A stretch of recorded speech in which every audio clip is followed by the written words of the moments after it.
여러분 안녕하십니까? 새롭게 하소서 김학중 목사입니다. 안녕하세요. 전혜진입니다. 지킬 앤 하이드를 아시죠? 두 얼굴을 가지고 사는 사람이죠. 오늘 저희가 만나 뵐 분은요.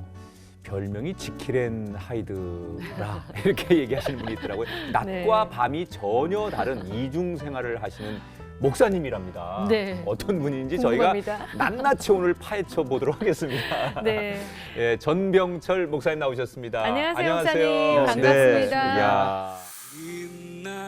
질끈 묶은 머리, 흰 티셔츠와 청바지. 사람들이 흔히 떠올리는 목사 이미지와 달라도 너무 다른 전병철 목사.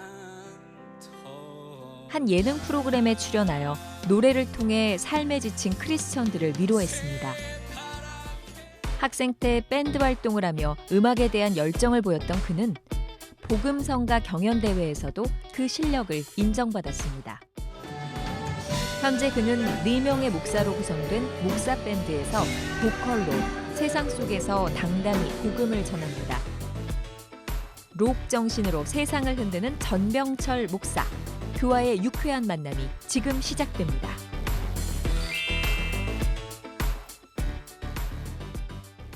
외모부터가 범상치 않으세요. 그러니까요. 네. 야, 머리 딱 묶으신 거 하고. 그러니까요. 목사님, 어떤 이중생활을 하시는지 직접 밝혀주시죠. 네. 네. 지금 아세아나 신학대학교의 기독교 교육 상담학과 교수로 있고요. 네. 그래서 목사고 또 교수고 또 최근에 그 락 밴드를 만들어서 네. 홍대 근처에서 공연도 하고 네. 하는 그런 락커로 산다고 해서 낮에는 교수, 밤에는 락커 해서 네. 두 얼굴을 가진 전 교수로 알려졌습니다. 전 네. 교수. 아니 그것도 신학대학 교수니까 이제 목사님이시잖아요. 맞습니다. 네. 아니 근데 우리 목사님은요 지금 완전 유명해지셨어요. 그러면 알죠. 저는 네. 그 네. 방송을 봐서 알고 아, 있는데 감사합니다. 정말 인터넷 뜨겁게 달고 있었거든요. 네. 전 사실 빵표 받았거든요. 네. 우리가 빵표 받은 사람이 더 주목된 케이스는 그렇죠. 굉장히 드물다고 신선한 그러더라고요. 충격이었다고. 네. 아니 예. 원래는 이제 그 방송에 나가셔서는 목사라고 하는 것을 밝히지 않으셨잖아요. 그렇죠. 뭐 처음에는. 사실 뭐 네. 그 일반 그 공중파 방송이니까 제약이 있어요. 좀 아무래도 좀 예. 조심스럽게 그랬는데 이쪽 패널 쪽에 하고 있었던 청년 중에 한희준이라는 가수가 네, 있어요. 네. 미국에서 아메리칸 그렇죠. 아이돌의 그렇죠. 그 미국 상가- 네. 아메리칸 아이돌 출신이기도 하고 네. 우리나라도 케이팝 스타 출신이기도 한 형제가 저를 알아본 거예요. 오. 그러면서 미국에서 목사님이었는데 이러고. 그렇죠. 제가 네. 그러니까 자기가 알던 미국에서 있었던 목사님인데 네. 이런 데 나오실 분이 아닌데 그렇게 얘기하니까 뭐 들통났네. 사실 그렇잖아요. 네. 그런데 그 윤도현 씨가 네. 나올 분이라고. 네, 그 윤도현 씨는 이제 제가 미국에서 따로 또 이렇게 또, 교제를 하던 예. 형제라서 굉장히 친하게 지냈었는데 출연진들도 생각보다 또 예수 믿는 분들이 곳곳에 많이 계시더라고요. 네. 정부 방송 쪽에서 계시는 분들이 그래서 같이 이제 작가분들도 그렇고 목사님인지 몰랐어요. 그러면서 하우스 밴드에 있었던 분들도 막 응원해주시고 제가 탈락은 했지만 네. 그래서 너무 목사님이라 너무 좋았다고 그러고 또 관객분들도 네. 제가 어느 교회 권사예요. 그래서 인사해주면서 저는 목사로서 좀 부럽습니다. 목사님도 다 함께 네. 클래식곡으로. 아니에요. 아니 근데 저는 많은 음악 장르가 있는데 보통 락하면은 막 투쟁 그다음에 네. 뭐 어. 반전 막 이런 시위하고 약간 반항적인. 예, 예. 네. 반항한 그런 느낌 있잖아요. 네, 네. 그 목사님하고는 좀 안 어울 것 같은데 왜 그 많은 음악 중에 락 쪽을 선택하셨는지. 어렸을 때부터 일단 락을 좋아했었고요. 네. 그리고 또 어렸을 때 저희가 자랐던 80년대에만 해도 교회에서 락 음악을 하는 거는 사실 뭐 사탄의 음악이다 뭐 이런 정도까지 했었는데 머티크루 막 이런 네, 거. 그렇죠. 제가 나중에 이제 예수 믿고 또 사역자가 되고 나서 신학을 공부하는 네. 과정 가운데서 이 개신교를 의미하는 프로테스탄티즘이라고 하는 게 항거하다, 저항하다라는 의미를 가지고 있습니다. 그 개혁이라는 의미다. 네. 근데 락이라는 의미도 사실은 그렇습니다. 락 음악의 출발 자체가 사회 시대 정신에 저항하는 의미로 출발을 했었거든요. 네. 물론 이제 그런 보수적인 것에 대한 저항으로 시작이 됐기 때문에 조금 과격하기도 과격한? 하고 그랬지만 그리고 또 성경을 그렇게 그런 관점으로 보다 보니까 하나님이 항상 하나님의 사람들을 쓰시기 전에 흔드시더라고요.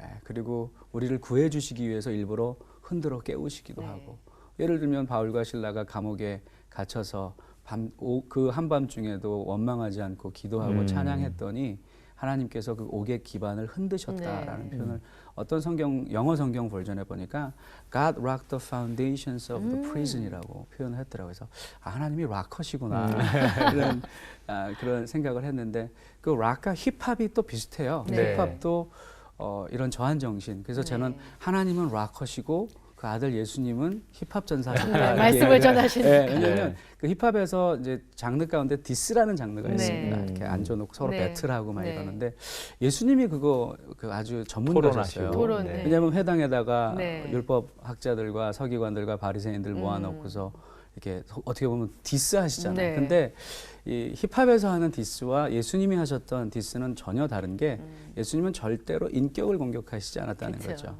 사람들이 하나님의 형상대로 지음을 받았기 네. 때문에 잘못된 시대 정신과 네. 잘못된 전통들을 디스하셨다고 생각을 해서 나도 목사고 교수니까 이런 정말 개신교회, 기독교의 저항 정신을 가지고 복음의 저항 정신으로 시대의 잘못된 정신들과 흐름들을 흔들 수 있으면 좋겠다라고 생각을 했고 그런 면이 있어서 이렇게 네. 시작했습니다. 아니 목사가 봐도 이렇게 멋있는데. 네.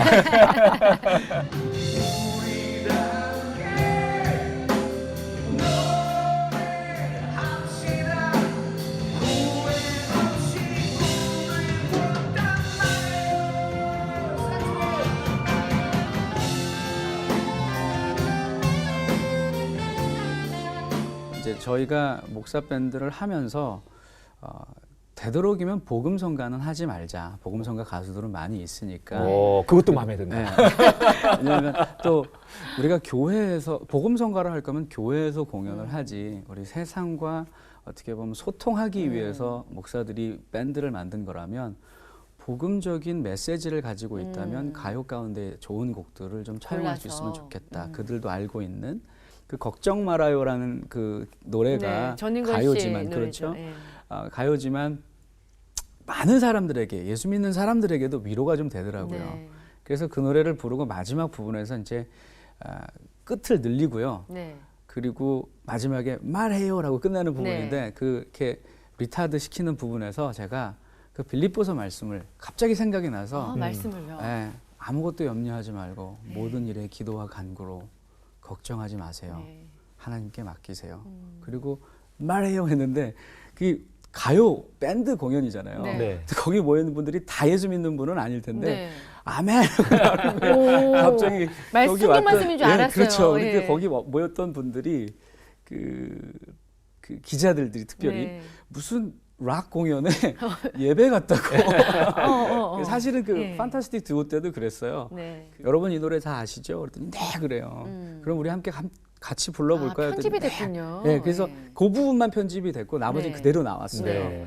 그런데 나중에 그러더라고요. 목사님이 그렇게 하니까 집회하시는 무슨 집회하는 교수님 같다고. 그분이 진짜 거기 한 300명이 넘게 네. 그 관객이 있으신데. 그러니까 어디 가도 그걸 못 속이는 거예요. 그러니까 처음엔 PD님도 그렇고 작가님도 네. 그렇고 너무 찬양 집회 같다고. 네, 몸이 그랬는데 기억해. 근데 그게 너무 좋았던 거예요. 왜 분위기 현장 분위기 네. 얼마나 너무 좋았겠어요. 좋았죠. 하나가 되는. 관객들이 다 한꺼번에 입 맞추지 않고 부를 수 있는 노래는 애국가 말고는 맞아요, 없는데 맞아요. 예. 사실은 이런 노래들이 그래서 그런 그랬군요. 노래들에다가 저희들이 네. 이제 성경 구절들을 네. 끼워서 너무 네. 좋다. 복음을 전하는 예. 어떨까 해서 한 게 이제 이렇게 왔습니다. 그래요. 근데 목사님은 그러면 음악을 언제부터 이렇게 저는 좋아하게 음악을 되셨어요? 해본 적은 없습니다. 해본 적이 그래요? 없다고요? 해본 적은 없고요. 이런 또 반전을. 아니, 근데 어떻게 그러니까 그냥- 어렸을 때부터 음악을 네. 좋아하긴 했는데 네. 음악을 네. 공부하지는 않았고요. 네. 제가 목사 아들이에요. 아버님이 목사님이시라고 아버님이 들었어요. 이제 은퇴하신 지 한 10년 되셨는데 네. 그 또 굉장히 보수적인 장로교 목사님이셨고 제가 중고등학교를 다니던 80년대 중반에는 교회 안에서 기타를 치거나 뭐 이러면 다 뭐 사탄이고 뭐 큰일 나는 거죠. 근데 핍박 많이 받으셨겠어요. 그렇죠. 지금은 동아방송대학교에서 교수하고 있는 아주 절친이 있어요. 이수용 교수라는 친구인데 문학의 밤 행사를 하는데 그 해에는 조금 새롭게 해보자.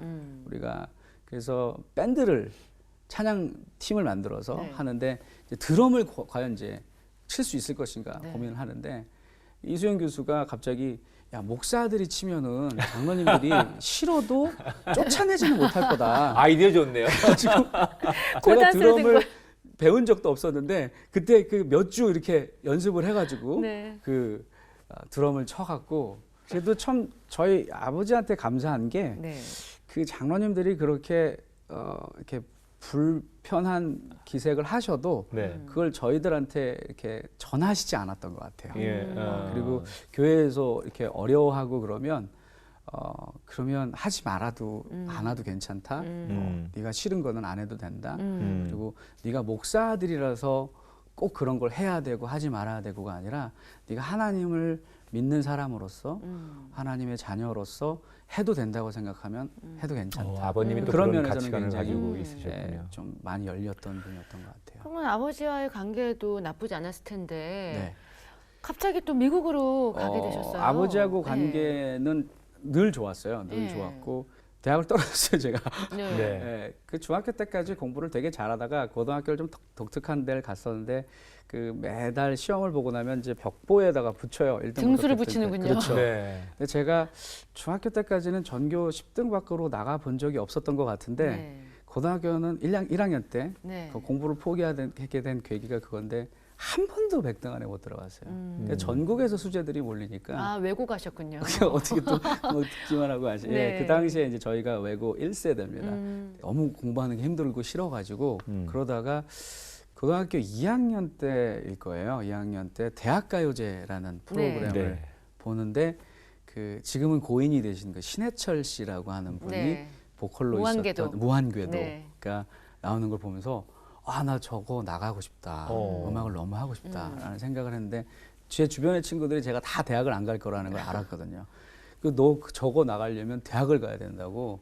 그래가지고 그때부터 부랴부랴 공부를 시작하긴 했는데 어쨌든 거기 나가려고 공부하신 거예요. 그렇죠. 오. 네, 그래서 가수가 되겠다고 대학을 가려고 1년만 준비를 하니 되겠어요. 그래서 안 대학을 됐죠. 떨어지고 아버지는 굉장히 이제 그 봉천동이라는 데서 목회를 하셨기 때문에 형편이 안 됐어요. 네. 그러니까 형편이 안 됐기 때문에 제가 유학을 갈 수 있었어요. 그러니까 아버지한테 보통 유학은 좀 어느 정도 경제적 여유가 있으신 분들이 가잖아요. 근데 그게 그냥 경제적인 여유가 없으니까 포기하신 거죠. 네.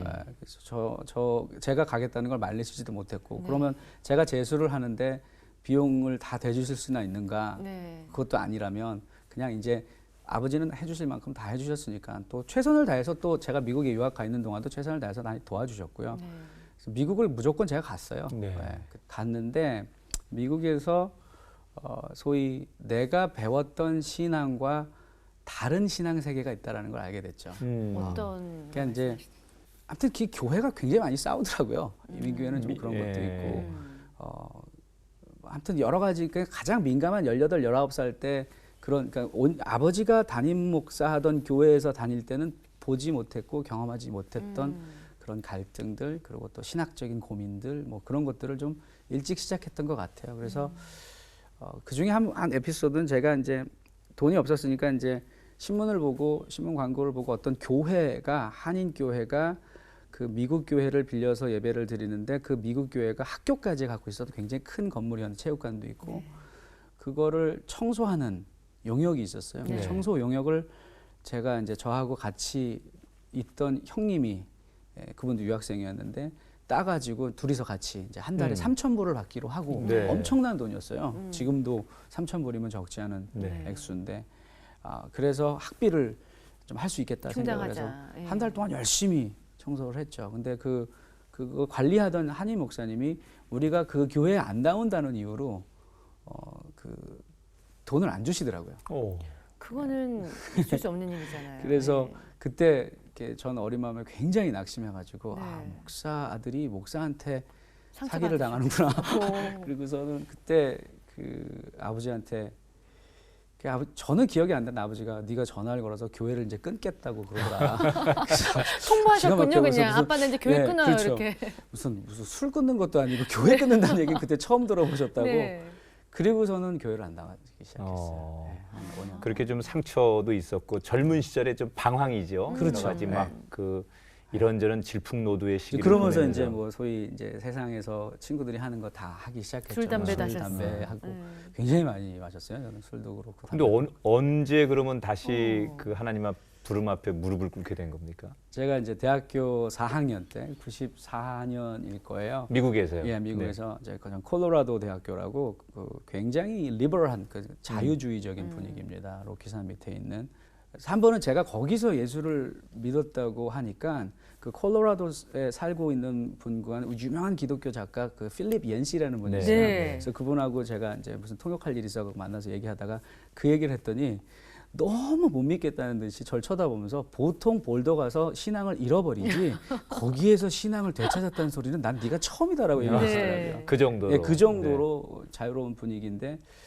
기숙사 앞에서 담배를 피우고 있는데 어떤 백인 여자애가 굉장히 수줍게 저를 찾아오더라고요. 네. 그러더니 저한테 5분만. 그래서 제가 그렇게 잘생기지도 않았는데 이 백인 여자가 먼저 데이트를 처할 일은 없고 네. 근데 이 친구가 와서 떨리는 손으로 이렇게 부들부들 뭘 펴는데 보니까 전도지예요. 이게 제가 목사 아들이니까 뭐 그 네. 정도는 알잖아요. 그래서 어떻게 하나 보자라고 해서 그래 5분 줄 테니까 뭐 얘기해봐라. 그랬더니 이제 그 브릿지 일러스트레이션이라고 내비게이터에서 나온 그 전도 그걸 이용해 가지고 아주 그냥 뭐 제가 답답할 정도로 복음을 이렇게 근데 정말 착실하게 네. 전하더라고요. 그러더니 그 마지막에 영접기도까지 시키고 그래서 영접기도도 따라하고 그러고 나서 제가 내가 너 5분 줬으니까 너도 나 5분 줘라. 그랬더니 이제 이 친구가 그때 화내고 뭘 필요로 하냐고 그래서 왜 하필이면 나였냐? Why me? 그랬더니 이 친구가 다시 좀 또 긴장을 하면서 93년도 12월에 그러니까 미국에는 굉장히 큰 그 학생 선교 운동이 있습니다. 그 중에 네. 하나가 얼바나라고 하는 선교 대회가 있는데 거기에 가서 선교에 대한 도전을 받았는데 현실로 돌아오니까 녹록하지 않은 거죠. 전하기가 자기가- 쉽지 않아요. 그렇죠. 선교지 가기도 비용도 없고 그런데 그래서 리더에게 물었답니다. 난 정말 선교적 열정을 가지고 선교지에 가고 싶은데 돈도 없고 선교지를 어디를 가야 될지도 모르겠고 그랬더니 그냥 툭 던진 말이 네가 선교지에 갈 수 없으면 네 주변에 있는 선교지를 찾아봐라.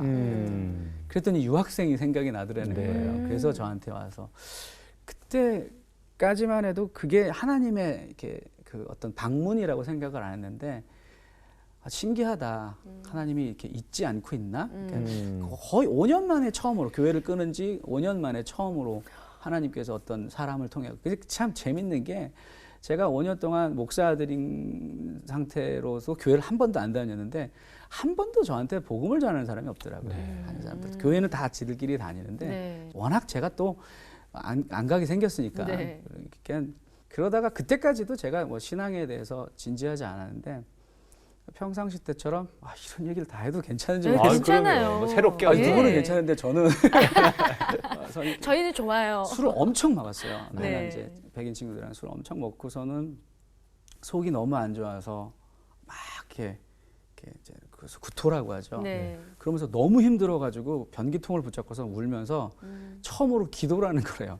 3번만 살려주시면 내가 너무 괴로우니까. 그것도 그때 제가 또렷하게 기억하는 게 한 번만 살려주시면 교회 갈게요가 아니라 한 번만 살려주시면 술 적게 마실게요. 이렇게 그것도 조심스럽게.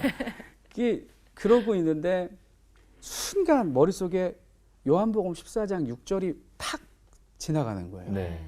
왜 그랬는지 몰라요.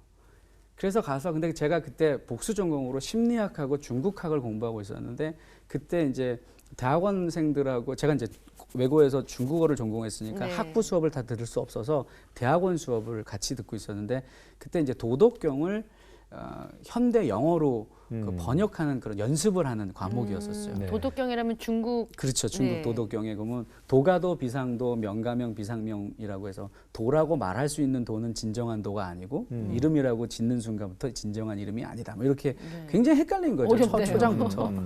근데 그것과 별개로 갑자기 요한복음 14장 6절이 떠올라서 갔는데 이제 제가 중국어 성경을 가지고 있었으니까 네. 중국어 성경을 딱 펼쳤는데 거기에 예수님께서 내가 도다.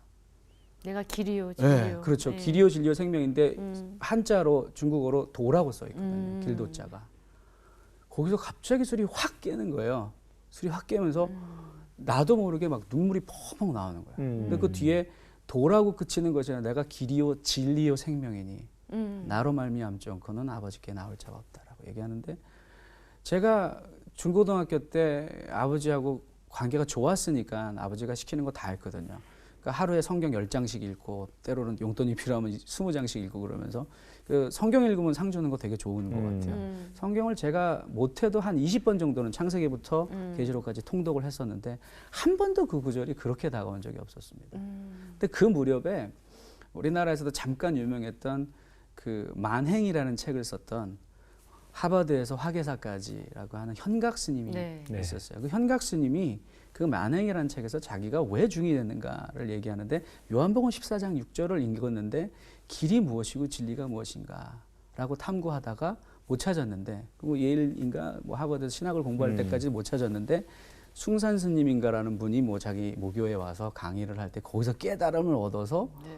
근데 그때 제가 술 먹고 얻은 깨달음이지만 야 같은 성경이라도 성령이 깨달음을 주시면 목사도 되는데 성령이 안 도와주시는 상태에서 성경을 읽으면 중이 되는구나 성경 읽다가 그 길로 제가 그 모든 한 번에 끝나버렸어요. 하나님이 날 포기하지 않고 끝까지 찾아오시는 분이구나. 내가 찾는 게 아니라 하나님이 나를 추적하시는 분이시구나. 그래서 나중에 어떤 분들 그런 책을 쓰셨는데 God Chaser라는 말을 되게 좋아해요. 우리를 추적하시는 끝까지 놓치지 않으시는 하나님. 그래서 그 길로 정신 차리고 그래서 교회는 못 다녔어요. 제가 예. 오랫동안 교회를 안 다녔기 때문에 그래서 혼자 말씀 읽고 아버지가 매주 주시는 편지에다가 성경 구절하고 찬송가 이렇게 써주시면 그거 보고 혼자 예배하고 그러다가 심리학을 공부하러 플러에 갔다가 네. 거기에서 부르심을 받았습니다. 네. 그러니까 저는 원래 목회자가 되려고 신학교에 플러는 갔던 게 유명한 아니라 또 신학교니까. 그쵸? 네. 그러니까 플러는 유명한 신학교면서 플러가 왜 유명했었냐면 심리학과 신학을 통합하는 시도를 처음 했던 기독교 학교 기관이었기 때문에 유명했거든요. 저 임상심리학을 공부하는 사람들 가운데서는 플러가 굉장히 유명합니다. 네. 그래서 거기 가서 심리학 공부를 하다가 사역으로 부르심을 받았고 사실 좀 부끄러운 얘기지만 제가 신학교에 물론 심리학을 공부하러 갔지만 신학교에 입학해서도 1년 동안은 담배를 못 끊었었어요. 그래서 저희 아버지한테 아버지 내가 목회도 하고 싶고 신학 공부도 하고 싶은데 이 담배가 안 끊어져 갖고 교회 나가는 게 되게 꺼려져요. 그랬더니 야 네가 평상시에 주장하는 것처럼 커피나 담배나 똑같으면 기도하고 펴. 근데 또 너무 재밌는 게요. 이렇게 담배를 피우기 전에 기도를 하려고 그러니까 아 이게 마음이 좀 그렇더라고요. 네. 커피를 마실 때 죄책감에. 그렇죠. 그러니까 뭐 죄책감이라기보다도 이래도 되나? 예, 그렇죠. 어. 그래서 점점 줄이기 시작했고 끊기 위해서 기도원을 갔다 와서 하나님 이제 보시기에 민망하실 그렇죠. 때죠. 민망한 거죠. 예. 다른 건 몰라도 커피는 그래서 제가 그래요. 요즘도 친구들이 교수님 성경에 담배는 없는데 왜 담배를 이렇게 금합니까? 그래서 담배가 좋은 거면 선물도 좀 하고 부모님한테 이거 담배 이거 새로 나온 건데 좋은 거니까 10만 원어치 선물도 하고 네가 사랑하는 사람에게 선물할 거 아니면 너한테도 하지 않는 게 좋다. 야, 지혜롭다. 그렇죠. 예. 그래서 네. 저도 그때부터 이렇게 담배도 끊고 술도 끊고 그리고서 사역을 하게 됐습니다. 결국 주님의 그 관찰하심, 절대 놓지 않으심 때문에 회심하시고 그렇죠. 또 예. 이제 예. 목회자가 되셨어요. 그러게요. 네. 예. 그렇게 하시면서 이제 안수를 받으셨잖아요. 네네 목사 안수 받아. 목사 안수도 사실 안 네. 받으려고 그랬었어요. 예, 글쎄 안수 반전이 받는 것도 많으세요. 네. 목사 안수 안 받고 어차피 저는 이제 교수가 되려고 공부를 했던 거였으니까 그래서 근데 이제 심리학 공부를 그렇게 하고 그러면서 사역을 하는데 사역이 너무 재밌어요. 그 저는 어떤 부르심을 처음부터 느껴서 했던 게 아니라 네. 하다가 부르심을 발견한 네, 네. 케이스거든요. 이렇게 좋아도 되나라고 어. 생각을 하면서 제 그 지도 교수님한테 여쭸어요. 나는 너무너무 이쪽으로 가고 싶은데 이게 너무 재밌고 잘하는데 사실 나는 여기에 대한 부르심은 없다. 네. 부르심에 대해서 어떻게 확인을 하냐 그랬더니 네 안에 열정을 주시는 게 하나님의 열심이라는 거예요. 네가 싫어하는 것을 하나님이 주시는 분은 아니라는 거예요. 그 전까지는 우리는 제가 들었던 분들은 대부분 난 이걸 하고 싶었는데 하나님이 강권적으로 뭐 이렇게 또 망하게 해갖고 데려와서 여기서 목사를 시키고 지금도 나는 갈 수 있다면 딴 길로 가겠다. 이런 분들 간증만 들었던 터라 내가 좋아하는 것이 하나님이 내게 주시는 부르심이다라는 생각을 한 번도 해본 적이 없었거든요. 근데 그분이 다 그러시는 거예요. 근데 그때 제 멘토이신 강주민 목사님을 만나요. 네. 그 교회 제가 새벽기도 이렇게 가고 그랬는데 그분이 이렇게 절 지켜보면서 다른 사람들은 저를 다 이렇게 무시했어요. 그때도 머리 기르고 귀걸이하고 약간 히피처럼 하고 그렇죠. 다니셨군요. 머리 막 염색하고 다니고 스레파 신고 새벽기도 가고 그러니까 뭐 저 좀 굉장히 날라리 네. 심리학과 학생이 온다 그러는데 그 목사님 굉장히 저한테 관심을 보이고 형제 언제 한번 교제하자고 그러다가 그분한테 털어놨더니 형제는 굉장히 그런 부르심이 있는 것 같다고 은사가 있는 것 같다고 그래서 당신은 공부를 좀 하자고 그러시더라고요. 일주일에 한 번씩 모여서 책 읽고 말씀 공부하고 그러면서 이제 제 주변의 친구들을 모여가지고 그런 그 1.5세 사역자들 클럽을 만들어서 스터디 그룹을 만들어서 네. 멘토링을 받기 시작했고 그러다가 이제 저는 박사 공부를 하다가 99년도에 저희 부친이 군대를 가라고 그래서 한국을 와요. 네. 그래서 군대를 가는데 이야기가 좀 길긴 한데 군대 가면서 제가 기대했던 것들이 기도했던 것들이 네. 하나도 이루어지지 않으면서 이제 하나님한테 나름 선전포고를 하죠. 다시 한번 방황을 하시는군요. 그렇죠. 나름의 하나님이 이렇게 나를 대하시면 나는 35살까지 박사를 마쳐야지 교수도 되고 영향력 있는 내 그리고 계획대로라면 그렇죠. 네. 그리고 또 하나님이 그걸 위해서 부르셨다고 생각을 네. 했었으니까. 근데 현역 가죠. 전방 부대 배치받죠. 그러면서 처음에 군종병이 되고 싶었는데 군종병도 안 됐죠. 뭐 그런 과정 가운데서 하나님에게 오케이. 저는 그러면 하나님이 쓰시지 않겠다라고 하는 걸로 보고 저는 제 길 가겠습니다. 그렇다고 해서 신앙을 떠나는 건 아니지만 그렇게 군 생활을 정말 어렵게 끝내고 제대를 하고 미국에 돌아갈 준비. 왜냐하면 그때 영주권을 또 포기한 상태였기 때문에 미국에 가려면 다시 준비를 해야 되는 과정이었기 때문에 이제 심기일전해서 해야 되겠다라고 생각하고 있었는데 한동대학교라고 하는 기독교 대학교가 그때 이제 생긴 지 얼마 안 됐었을 때인데 제 후배가 거기서 교수를 하고 있다가 급하게 미국으로 돌아가야 되는데 자기 후임을 찾아야 된대요. 네. 그래서 저보고 선배 한번 지원해 보라고 해서 야 나는 전공도 다르고 거기다가 지금 학위도 없는데 무슨 교수 너처럼 학위가 있으면 모르지만 그랬더니 일단 원어민 수준으로 영어를 가르칠 수 있으면 된대요. 그래가지고 지원을 했는데 너무 급했던 것 같아요 그때. 네. 그래가지고 빨리빨리 서류가 프로세스 되고 면접을 하는 데 있어서 그 면접도 하면서 제가 학위가 없는 것 부분에 대해서는 문제를 좀 삼기도 했었지만 원어민 교수로 들어가는 거였기 때문에 그건 크게 문제가 되지 않는다고 해서 어쨌든 이제 교수로 임용이 되고 그게 이제 2001년도 8월인데 첫 개강 예배를 드리잖아요. 네. 신임 교수들을 소개하는데 이번에 영어교육학과에 들어오신 전병철 교수 이렇게 소개하는데 갑자기 위에서 음성이 들리는 듯한 네. 네. 너가 지금 어디서 있니? 그러니까 3년 동안 군대 동안 소위 이제 제가 좀 원망하고 심한 표현으로 그렇죠. 하나님이 침묵하셨던 네. 좀 우리 말라게, 젊은 영어로 말라게. 쌩까셨던 하나님이 갑자기 3년 만에 나타나셔서 너가 지금 어디서 있니? 대학교 강당이요. 너 몇 살이니? 32살이요. 너 35 전에 박사 받아야지 된다는 너 박사도 없네? 근데 너 교수 됐네? 거기서 딱 멈추시고 하나님이 사라지시는 것 같아요. 근데 눈물이 나겠어요. 눈물 콧물이 와 그냥 어떻게- 그 자리에서 이제 그렇죠. 소개받는 자리에. 그분이 하셨구나. 네, 음. 그러고서는 이제 교수 사역을 시작하고 다시 이제 미국으로 돌아가서 안수를 받고 사역을 하면서 교수 사역을 병행했죠. 근데 뭐 목사 싫어, 교회 싫어 하고 선전포고했던 분이 그렇게 하나님을 다시 만나고 미국 돌아가셨으면 네. 더 많은 세계로 나갈 수 있잖아요. 더 다른 세계로. 또 다시 한국으로 돌아오게 되신 한국을 선택하신 이유. 그것도 이제 하나님의 이끄심이라고 생각을 해요. 네. 이제 제가 저를 지금 한국에 또 파송해준 교회가 저는 아직도 테크니컬 뭐라 그러냐 기술적으로는 네.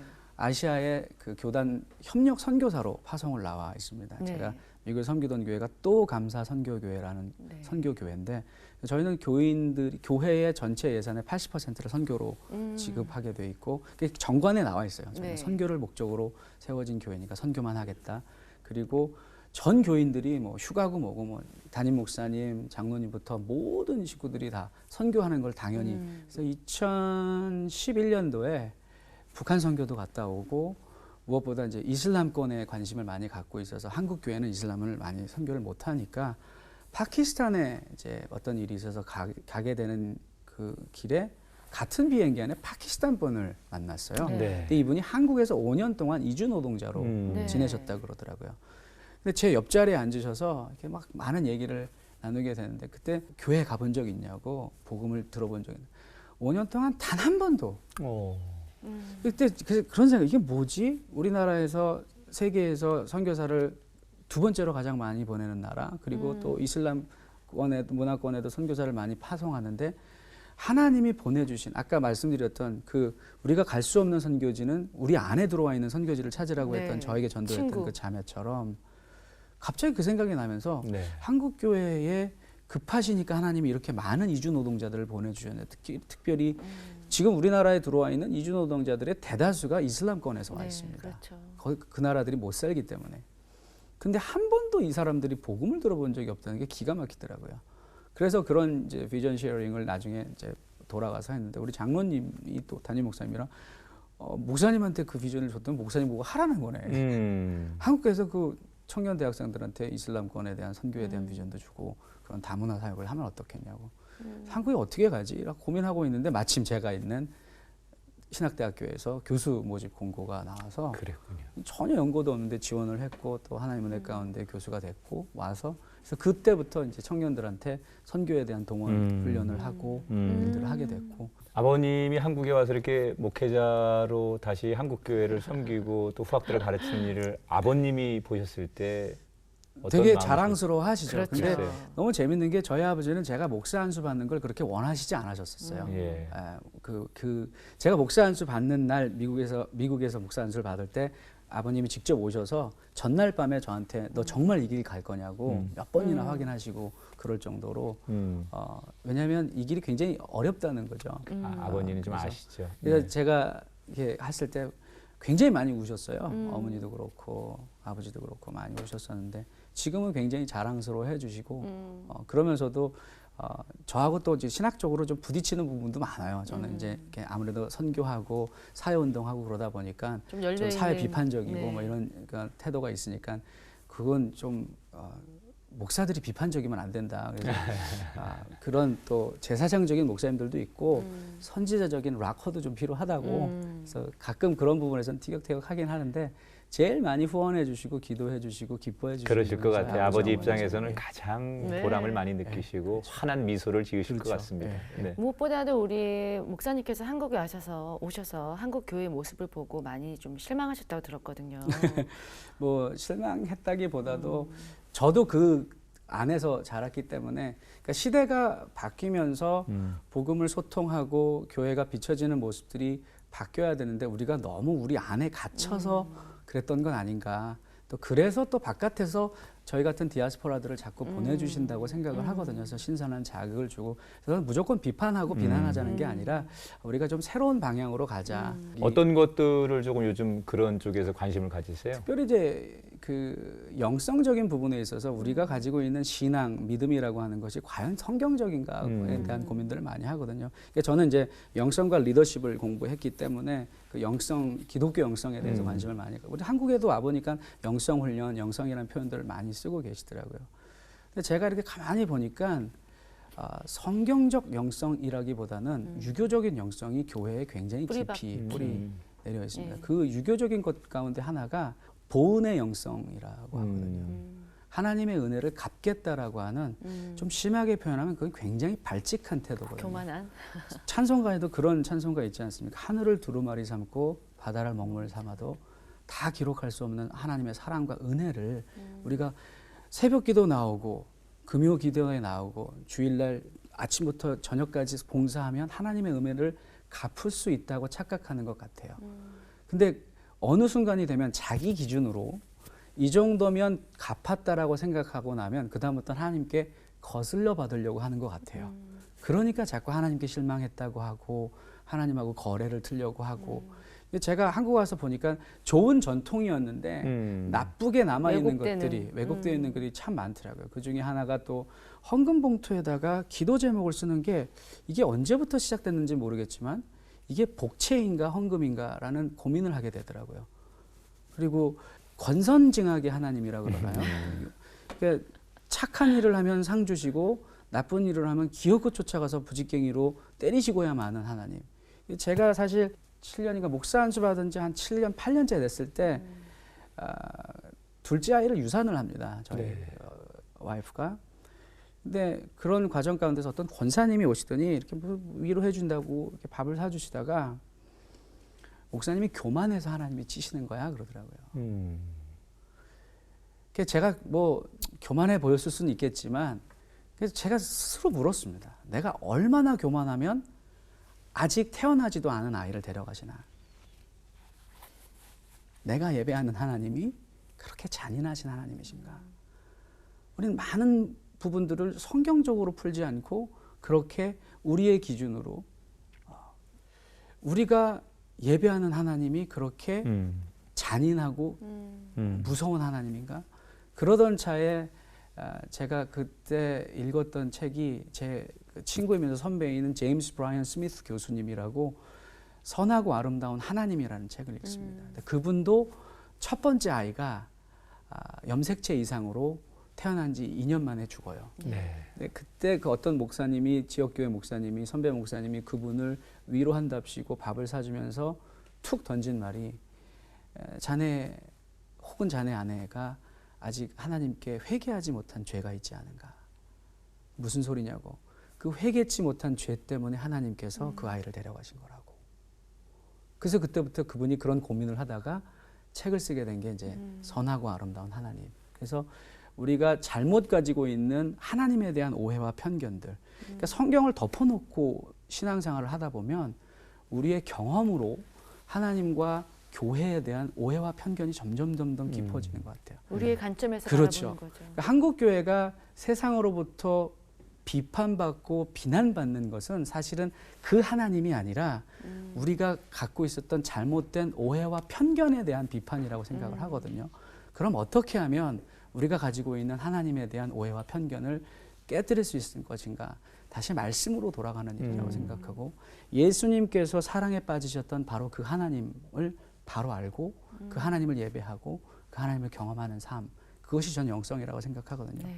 많은 문제점이나 또 지금 대안도 주셨는데 한국 교회나 우리가 가지고 있는 지금 과도기적인 이런 것들 네. 그런 것 딱 같습니다. 그때 또 개인의 삶을 통해서 우리 전 교수님을 하나님께서 청소년 때부터 그리고 지금의 이런 여러 가지 경험들을 통해서 오늘 이 자리에 세워서 그러니까 하나님이 놓치시는 게 없는 것 같아요, 진짜. 새롭게 하소를 통해서 얼마나 많은 분들이 이 그러게요. 방송을 시청하면서 완벽한 정말 시나리오로. 새롭게 네, 네. 고개를 끄덕이고 네. 또 네. 오늘 말씀을 들으면서 네. 아 그렇구나라고 맞아요. 자기를 막 또 무릎을 치는 일이. 네, 거울처럼 놓고 반성하시는 분도 생길 거고 이러면서 그러게요. 또 한국 교회가 네. 건강해질 거라고 그래서 생각합니다. 좀 네. 똑똑한 사람들만 간증하는 게 아니라 네. 아파하고 있는 사람들도 간증할 하나님께서 어떻게 여전히 포기하고 계시지 않은지에 대한 간증들이 굉장히 숨어 있다고 생각을 그래요. 하거든요. 네. 근데 우리는 계속해서 잘난 사람들, 세상하고 똑같은 사람들을 네. 존경하고 박수 쳐주고 칭찬하는데 새롭게 하소서처럼 저 같은 일은 어떻게 날라리도 나올 수 있는, 그래서 교회는 괜찮지 않아도 괜찮다라는 게 메시지인 것 같아요. 예수님 괜찮다. 근데 많은 경우들은 우리가 이 정도 돼야지 하나님께 나올 수 있을 것 같은데 우리가 하나님께 나올 수, 부족해도. 그렇죠. 네. 부족하니까 나오는 네. 거죠. 네. 아닙니다. 뭐 그렇게 따지면 저희들도 이 자리에 설 자격이 없죠. 그 자격이 똑같죠, 없다는 게 뭐. 최고의 자격인 예. 것 같아요. 네. 그 앞으로 정말 하실 일도 많으시고 아이고. 네, 네. 또 우리 예. 신학생들 그리고 이런 하나님께서 우리 교수님을 조금씩 이렇게 귀한 자리에 세워주시잖아요. 원하든 원치 않든 그러게요. 간에 대중들과 네, 참. 가까워지게 맞아요. 생각하지도 되시고 네. 못했던 홍대 클럽도 들어가게 하시는 네, 것도 네. 다 네. 이때를 위해서 하나님께서 그러신 것 준비하고 같아요. 계신 건데 네. 앞으로 하실 일들이 많으실 텐데 네, 네. 계획과 기도 제목 있으면 소개해 주시죠. 예, 제가 지금 이제 그 어깨동무라고 하는 제가 운동을 하고 있습니다. 이제 로잔 정신하고 같이 맞춰서 이제 제 친구 목사하고 같이 어깨동무하면서 저는 이제 그쪽에서 학자들 모아가지고 미래 사회의 미래 교회는 어떻게 가야 될 것인가라고 하는 사회적인 문제들, 교회가 복음의 사회적 책임들을 어떻게 져야 할 것인가에 대한 연구들을 하고 있고요. 그래서 그런 부분들을 가지고 끊임없이 세상을 소통해야 된다라고 생각을 하고, 우리가 그렇게 로잔에서 그렇게 얘기합니다. Impact every sphere of the society. 모든 사회의 구석구석마다 복음의 영향력을 끼치는 세상 속의 그리스도인들을 키워내고 그러한 네트워킹 어깨동무를 형성하는 일. 그래서 그게 제 향후 한국에서의 네. 사역입니다. 오늘 새롭게 하소는 뭐 간증도 너무 은혜스러웠지만 또 하나의 제시가 아주 네. 분명하게 선명하게 아유, 또 좋게 우리에게 봐주셔서 너무 감사합니다. 나와서 너무 좋았고요. 우리 시대에 지금 필요한 건 에스라나 느헤미야처럼 무너진 우리의 심령들 또 교회들 이 땅을 회복하게 하는데 세울 수 있도록. 필요한 사람인데 그 중에 한 분이 우리 아유, 정 교수님이라는 너무 생각이 감사합니다. 들었고 가찬이죠. 다양한 그런 하나님의 부르심 앞에 순종하는 저희가 되어서 교수님과 함께 정말 어깨동무하고 하나님 앞에 갔으면 언제든지 좋겠습니다. 저도 어깨를 빌려드리지만 네. 저도 네. 또 우리 목사님과 집사님의 어깨를 좀 함께 네. 빌릴 수 있는 그런 아름다운 어깨동무가 오늘 됐으면 너무나 좋겠습니다. 감동적이었고 네. 고마운 감사합니다. 시간이었습니다. 저희 건강하십시오. 또 응원하겠습니다. 너무 고맙습니다. 함께해 네. 주셔서 감사합니다. 불러주셔서 감사합니다.